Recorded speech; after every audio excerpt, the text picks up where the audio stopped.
Welcome back. Here is our last session on this CA final MCQs of paper 3 audit.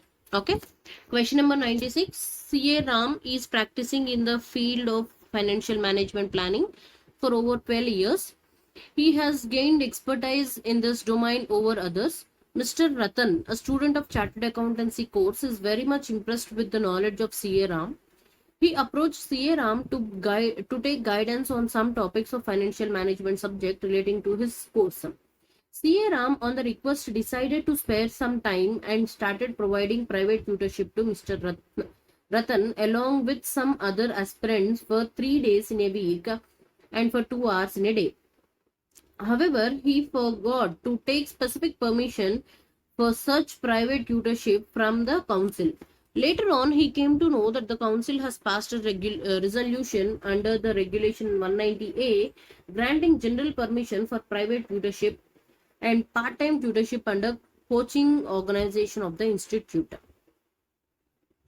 and specific permission for part-time or full-time tutorship under any education institution other than coaching organization of the institute. Such general and specific permissions granted is subject to the condition that direct teaching hours devoted to such activities taken together should not exceed 25 hours a week in order to be able to undertake a test functions. So even this is a straightforward question from the chapter Professional Ethics. It is does not exceed 25 hours in a week. Please do remember this point. It should not, all these teaching activities, all these hours should not exceed 25 hours in a week. Hope you are clear. Question number 97. RMI Limited is a listed company in the business of manufacturing and trading of furniture and has annual turnover of 1800 crore. The company's business has declined in the last 2 years. The internal auditors of the company have been very helpful in terms of coming up with observations or suggestions which have helped the management improve its operations over the years. The company set up a plant around 4 to 5 years ago, and the internal auditors have observed that the management needs to strengthen controls around compliance with Minimum Wage Act 1948 and rules framed thereunder. Following were the observations of the internal auditors. Weekly offs not provided. A minimum wages central rules 1950 rule 23(2), employee should not be required or allowed to work in a scheduled employment on the rest day unless he has or will have a substituted rest day for a whole day on one of the 5 days immediately before or after the rest day, provided that no substitution shall be made which will result in the employee working for more than 10 days consecutively without a rest day for a whole day.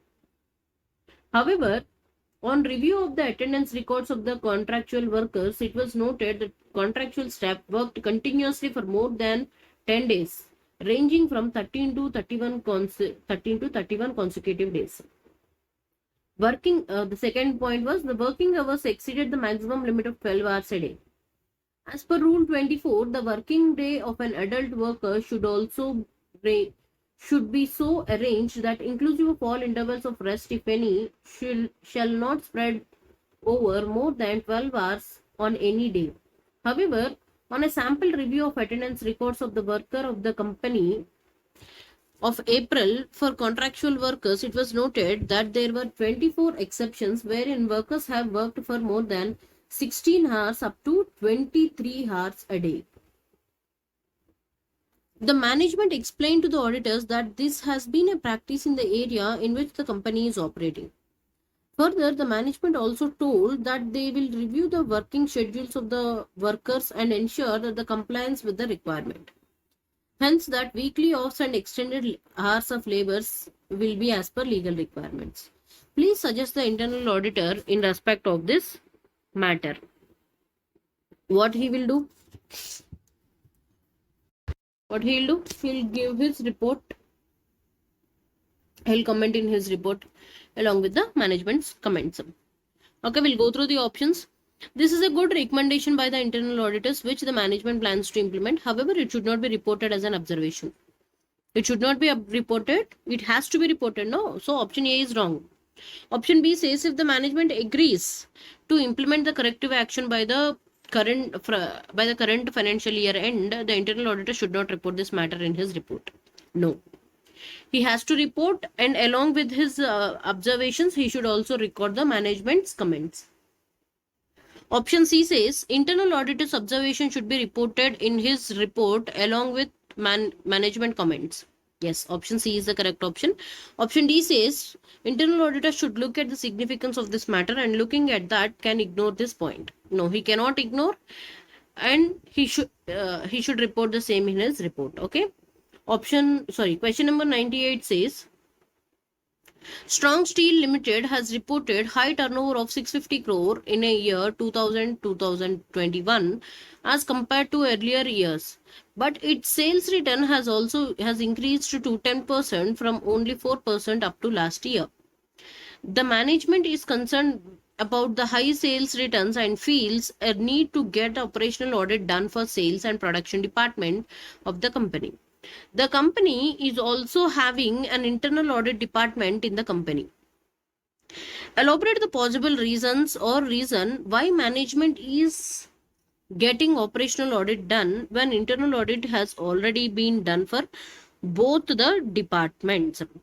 Because you can say that internal audit is restricted to financial accounting and internal controls only. Sales returns can be any other can be because of any other reasons also. Because of this, the management is conducting this operational audit done. We'll go through the options. Option 1 says because the management is not satisfied with the performance of internal audit department. If the management is not happy with the internal department, it can appoint another internal auditor. There is no reason for conducting operational audit. So option 1, this point 1 is not okay for our answer. We need to choose any one of these points or group of these points to be the option. So 1 only is wrong. We'll go through the other point. As the operational audit will be done by an independent person and will provide suggestions for improvement. Yes, this can be a reason. Independent person will give a reasonable suggestions. Okay. Point number 3 says because management audit is qualitative in nature and will analyze all aspects of operations as per management policies, objectives and goals. Yes, even this can be a reason for conducting a separate operational audit. Because internal audit is restricted to financial accounting and internal controls only. Yes. So point number 2, 3 and 4.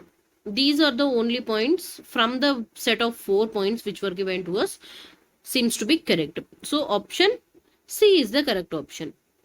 We'll go through the next question.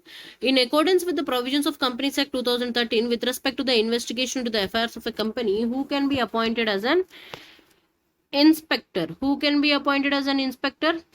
A CA, chartered accountant, can be appointed as an inspector. Okay, Meeraj and Associates, a firm. CA Mehul, Rahim Private Limited, a body corporate. XYZ and Partners LLP, a body corporate. It can appointed an individual CA, that is CA Mahal.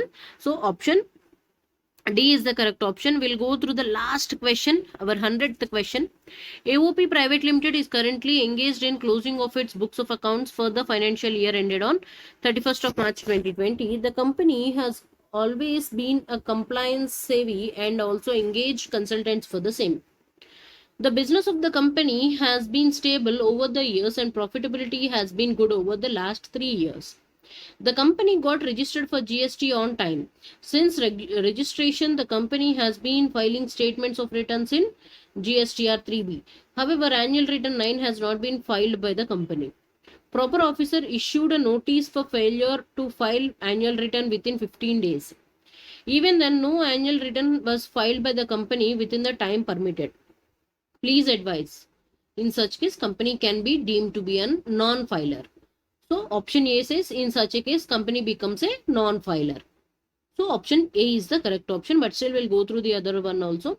In such a case, the company will remain fully compliant. No, how can you say that without filing GST or 9 the company is complying to all the conditions? Option C says the proper officers would be required to discuss this matter with the GST auditors of the company. No. GST auditor may resign in this situation. No, there is no such things. So option A is the correct option. Hope you are clear with this.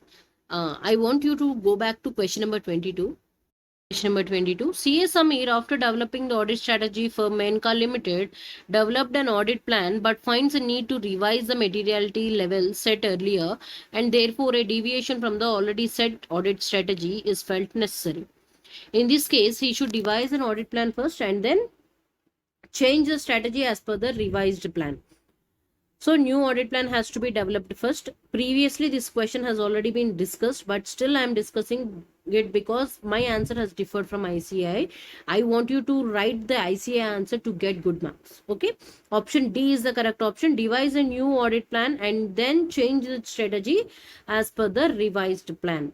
Hope you are clear with this. I want you to get marks and be qualified as a chartered accountant. Okay. Because of this, I have rediscussed this point. And there is also a question for me to rediscuss point 1.1 question from case scenarios. Okay, I'll discuss it along with case studies, not with MCQs.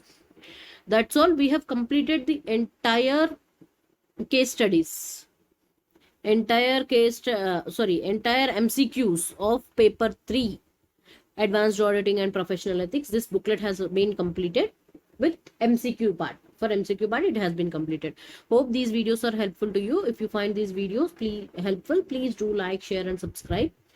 Till now, if you have not subscribed, please subscribe and get the latest updates. Okay, that's all for today. Bye bye. Thanks for watching.